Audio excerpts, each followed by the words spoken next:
तो दोस्तों मैं पिछले 3 सालों से सोच रहा हूँ आखिरकार सैलरी क्यों नहीं बचते। जैसे ही सैलरी आती है और कुछ दिनों में गायब, मानो कि यू आया और यू चला गया। और ये डेफिनेटली आप लोग के साथ भी जरूर होता होगा। हालांकि मैं भी आप लोग के जैसा ये बचपन से सुनता आ रहा हूँ, पैसे बचाओ और इन्वेस्ट करो। बट जब से हमने ये टॉप 5 मनी हैबिट्स को अपनाया है तब से सब कुछ बदल गया है। क्योंकि मैं ये टॉप 5 हैबिट्स को किताबों से नहीं बल्कि अपने जिंदगी से सीखी है। और आप लोग भी ये 5 मनी हैबिट्स को अपनाकर आप लोग अपने पैसे को कंट्रोल कर सकते हो। तो आप लोग ये 5 मनी हैबिट्स को कंप्लीटली इन तक जरूर देखना। So let's begin.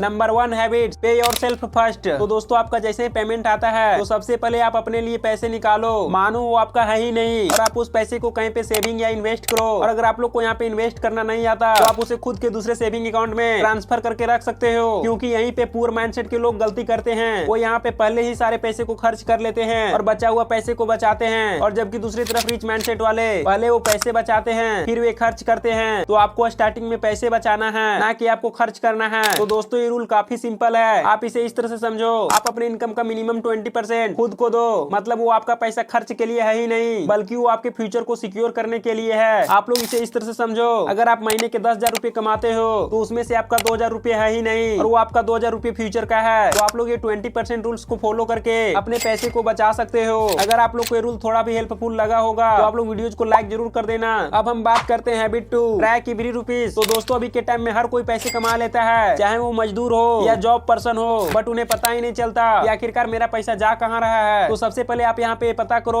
आपका हर एक रुपये कहाँ जा रहा है और उसका हिसाब रखो। आप लोग इसे सिंपल से अपने नोटबुक में नोट कर सकते हो कि आखिरकार आपका पैसा जा कहाँ रहा है। अगर आप इस तरह से एक सप्ताह तक अपने खर्चे को लिखते हो तो आपको यहाँ पे एक सप्ताह में पता चल जाएगा कि आखिरकार आपका पैसा किस बेकार काम में जा रहा है। क्योंकि रिच माइंडसेट वाले लोग पैसे को इमोशनली नहीं बल्कि लॉजिकली सोचते हैं। तो आप लोग यहाँ पे इस प्रकार से हर एक रुपये को ट्रैक करो कि आखिरकार आपका पैसा जा कहाँ रहा है। अब हम बात करते हैं habit 3, invest don't just save. पैसे को बचत नहीं बल्कि निवेश करो। तो दोस्तों अभी के टाइम में कुछ लोगों में तो पैसे बचाने की आदत होती है बट वो अपने पैसे को इन्वेस्ट करना ही नहीं जानते। आप बैंक में पैसे को रखकर कभी भी रिच नहीं हो सकते, क्योंकि आपको बैंक उतना ज्यादा इंटरेस्ट नहीं देती है जितना आपको रिच बनने के लिए चाहिए। बल्कि यहाँ पे आप लोग को पैसे को एक डीमेट अकाउंट ओपन करके stock market, mutual fund, gold या आप लोग इसे अपने स्किल में इन्वेस्ट कर सकते हो। क्योंकि दोस्तों इन्वेस्टिंग का मतलब होता है पैसा आपके लिए काम करेगा। अगर आपको इन्वेस्ट करना नहीं आता तो आप यूट्यूब में फ्री में सीख सकते हो। आपको यहाँ पे बहुत सारे फ्री के क्लासेस मिल जाएगा, बस आपको स्टार्टिंग में थोड़ा सा फाइंड करना है। दोस्तों आप लोग यकीन नहीं करोगे, वॉरेन बफेट सिर्फ इन्वेस्ट करके पूरे दुनिया भर के 5th रिचेस्ट पर्सन है और आज उनका नेटवर्थ 14,710 करोड़ रुपए है। अगर दोस्तों आपको सच में रिच बनना है तो आप अपने पैसे को बैंक में नहीं बल्कि आप उसे कहीं पे इन्वेस्ट करो। अगर आप सोचो आप हर महीने 500 रुपए भी इन्वेस्ट करते हो तो आपका वही पैसा 5 साल में कंपाउंड बनकर 1 लाख रुपए से भी ज्यादा हो जाएगा। तो अभी के टाइम में आपको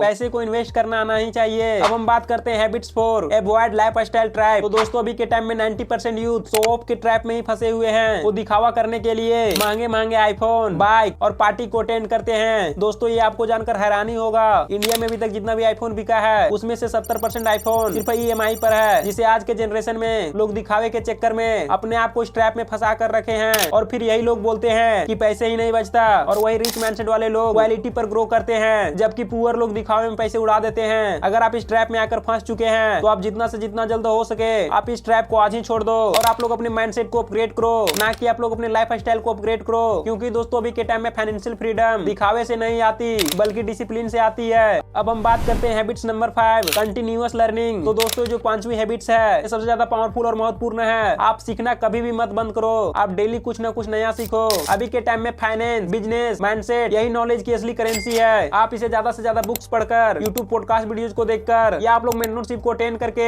आप लोग ये सीख सकते हो कि आखिरकार अमीर लोग सोचते कैसे हैं और वे पैसे किस तरह से इन्वेस्ट करते हैं और वे प्लान किस तरह से बनाते हैं। क्योंकि अभी के टाइम में लर्निंग काफी ज्यादा इंपॉर्टेंट है। अगर आप लर्निंग करने में लेजीनेस करते हो तो आप कभी भी रिच नहीं बन पाओगे। अगर आप सोचो अगर आप डेली के 1% भी बेहतर बनाते हो तो आप एक साल में 365% बेहतर बनोगे, जिससे आप अपने फील्ड वालों से काफी तेजी से ग्रो कर जाएंगे। तो आप आज एक कसम खाएं, आप डेली कुछ ना कुछ नया सीखेंगे। अगर आप सिर्फ 6 महीने तक ऑनेस्टली 5 मनी हैबिट्स को फॉलो कर लेते हो तो आपका बैंक बैलेंस ही नहीं बल्कि आपका पूरा लाइफ चेंज हो जाएगा। क्योंकि पैसे से कोई एक रात में अमीर नहीं बनता बल्कि आप लोग अपने हैबिट्स को बदलकर रिच बन सकते हो। अगर आपको ये वीडियो से थोड़ा भी नॉलेज मिला हो तो आप लोग वीडियोस को लाइक करके चैनल को सब्सक्राइब जरूर कर देना और आप कमेंट में आई विल स्टार्ट टुडे जरूर टैप कर देना, जिससे मुझे पता चलेगा कि इस वीडियो से कितने लोग इंस्पायर हुए। एंड अगर आप लोग भी एक स्टूडेंट हैं और अगर आप लोग भी ब्लॉगिंग में डोमेन और होस्टिंग के बारे में बेसिक से जानना चाहते हैं तो आप लोग स्क्रीन में दिख रहे वीडियोज पर टैप कीजिए। तो चलिए मैं आप लोग से डायरेक्ट मिलता हूँ उसी वीडियोज में।